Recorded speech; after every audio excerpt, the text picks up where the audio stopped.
தமிழக வெற்றிக் கழகத்துடைய பரப்புரை கூட்டத்திற்கு தடை கூறி சென்னை உயர்நீதிமன்றத்தில் அவசர முறையீடு என்பது செய்யப்பட்டிருக்கிறது. கரூரில் பாதிக்கப்பட்டவர் தரப்பில் சென்னை உயர்நீதிமன்றத்தில் அவசர முறையீடு என்பதை முன்வைத்திருக்கிறனர்.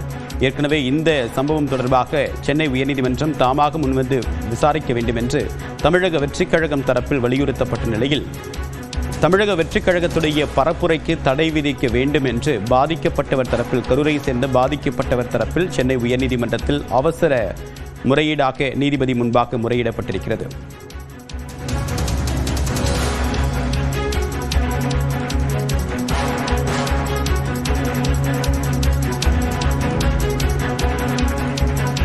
ஏற்கனவே நீதிமன்றம் காவல்துறை மற்றும் பல்வேறு வழிகாட்டுதல்களை கொடுத்த காவல்துறையுடைய கட்டுப்பாடுகளை பின்பற்றவில்லை என்று கூறி தாவேகா மீது தொடர் குற்றச்சாட்டுகள் முன்வைக்கப்பட்டு வருகின்றன. இந்த சம்பவத்திற்கு பின்னால் சதித்திட்டம் இருப்பதாக தாவேகா தரப்பில் உயர்நீதிமன்ற நீதிபதி முன்பாக முறையிடப்பட்ட நிலையில் தற்போது தாவேகாவுடைய பரப்புரைக்கு தடை விதிக்க வேண்டும் என்று கரூரை சேர்ந்த பாதிக்கப்பட்ட நபர் சென்னை உயர்நீதிமன்றத்தில் அவசர வழக்காக முறையீடு செய்திருக்கிறார்.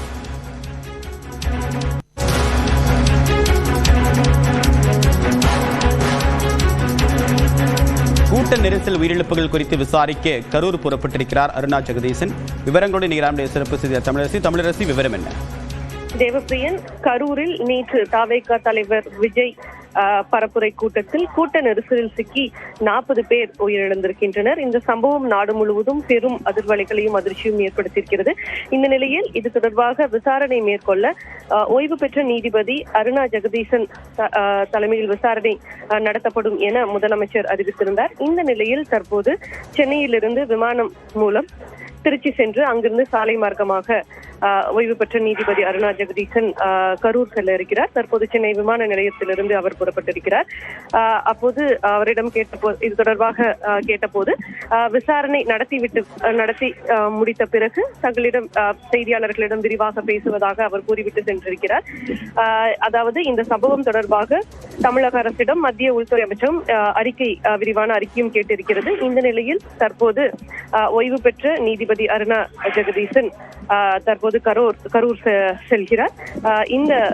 இந்த சம்பவம் எப்படி நடந்தது, இவ்வளவு பேர் உயிரிழப்பிற்கு காரணம் என்ன, இந்த பரப்புரை கூட்டத்தில் விதிமுறைகள் அனைத்தும் முறையாக கடைபிடிக்கப்பட்டதா, இந்த சம்பவம் அதாவது இந்த கூட்ட நெரிசல் ஏற்படுவதற்கான காரணம் என்ன உள்ளிட்ட விரிவான விசாரணையை மேற்கொள்வதற்காக தற்போது சென்னையிலிருந்து கரூர் சென்றிருக்கிறார் ஓய்வு பெற்ற நீதிபதி அருணா ஜெகதீசன். தேவப்பிரியன், தகவலுக்கு நன்றி தமிழரசு.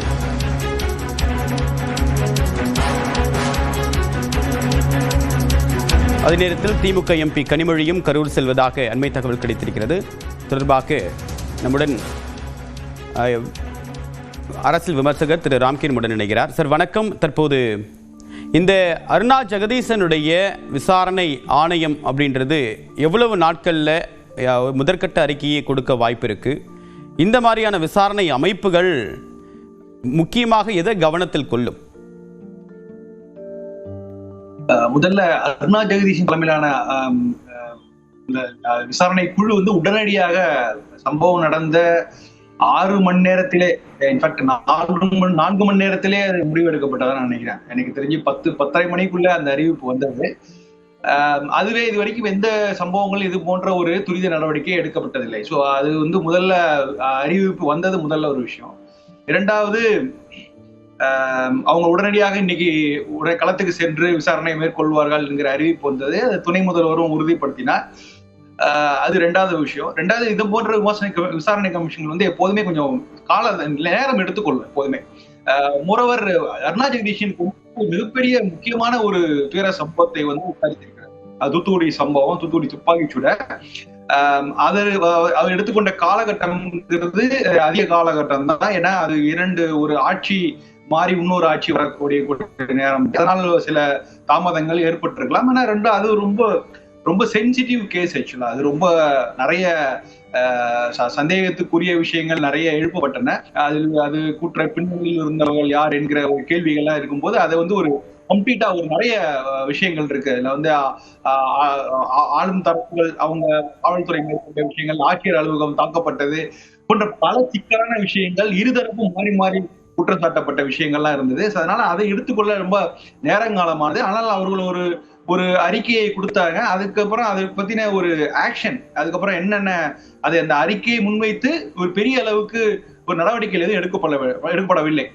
சோ அதனால அந்த இதை வைத்து பார்க்கும்போது இங்க இருக்கிற விசாரணை உடனடியாக ஆரம்பிக்கப்பட்டிருக்கிறது.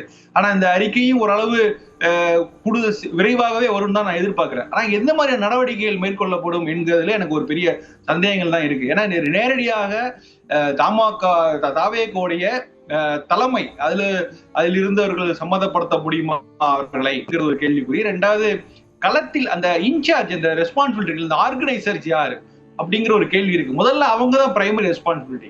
நீங்க காவல்துறை குற்றம் சொல்லலாம், ஆம்புலன்ஸே வந்தது, இது போன்ற பல சந்தேகங்கள்லாம் இணையத்தில் எழுப்பிட்டு இருக்காங்க. பட் அதெல்லாமே அவங்களுடைய சப்போர்ட், ஆக்சுவலா அவங்க காவல்துறை எப்போதுமே ஆர்கனைசர்ஸ்க்கு சப்போர்ட் கொடுக்குற இடத்துல தான் இருப்பாங்க முடிய அவங்க ஆர்கனைஸ் பண்ண முடியாது. இப்ப நீங்க ஒரு இடத்துல ஒரு 1000 பேர் கூடுகிற இடத்துல நீங்க ஒரு ஈவெண்ட் நடத்துறீங்கன்னா அதுல குறைந்தபட்சம் ஒரு 10 பேர் 20 பேராவது ஆர்கனைசர்ஸ் இருக்கணும். அவங்கதான் அவங்கதான் எல்லாம் செய்யணும். சோ ஒரு 10,000 பேர் கூடுகிற இடத்துல நீங்க பர்மிஷன் வாங்குறீங்கன்னா குறைந்தபட்சம் உங்க ஒரு 200-300 நிர்வாகிகளாவது இருந்தாகணும். 300 நிர்வாகிகள், கட்சி சம்பந்தப்பட்ட 300 நிர்வாகிகள் ஒரு 3 பேரோட நம்ம நேற்று பார்க்க முடியவில்லை. நேற்று முதல்ல இன்று வரைக்கும் அந்த பகுதியை சேர்ந்த நிர்வாகிகள் முன் நாங்க இருந்தோம், நாங்க பார்த்தோம் அப்படிங்கறத ஆஃப் த ட்ராக்கா கூட சொல்றதுக்கு கூட இப்ப அங்க யாருமே இல்ல. சோ இன்னைக்கு சரி தலைமை ஏதாவது சொல்லணும்னு பார்த்தா அவங்களும் நீதிமன்றத்தை நோக்கி போறாங்க, நாங்க அங்க பேசி சொல்றோம் அப்படிங்கிறாங்க. இதெல்லாமே ஒரு பெரிய நம்பிக்கை இருக்கு. ரெண்டாவது, எதிர்கட்சிகள் அரசியல் கட்சிகள் எல்லாரும் சொல்லுகிற விஷயங்கள் எல்லாமே பாத்தீங்கன்னா அவர்கள் எல்லாருமே இதை இந்த கூட்டம் தவிர்த்திருக்கலாம் இதெல்லாமே சொல்றாங்க. ஆனா இது போன்ற ஒரு விஷயம், இந்த மாதிரி ஒரு நடக்கிறதுக்கான பாசிபிலிட்டிஸ் இருக்கிறதை யாருமே மறுக்கவே இல்லை. அது ரொம்ப நீங்க கவனிச்சாகணும். ஏன்னா திருச்சியில நடந்த அந்த முதன்முதலாக திருச்சியில ஆரம்பித்த சுற்றுப்பயணத்துல பல்வேறு குளறுபடிகள் இருந்தன. அதுல இருந்தே இது வழக்கத்திற்கு வராங்க. எப்போதுமே எந்த கூட்டத்துக்கு, தமிழ்நாட்டுல எந்த அரசியல் கூட்டத்துக்கும், ஏன் ஒரு சினிமா சம்பந்தப்பட்ட ஃபங்க்ஷன், வேற எதற்குமே இதுவரை கூடாத கூட்டம் திருச்சியில அவர் வந்த போது கூட கூட்டம். அப்ப அதிலிருந்தே ஏன் இது ஒரு அன்கண்ட்ரோல்ட ஒரு கிரௌடா இருக்கு அப்படிங்கிற விஷயம் விவாதத்துல இருந்தாலும் யாருமே அதை பத்தி சீரியஸாவே பேசல.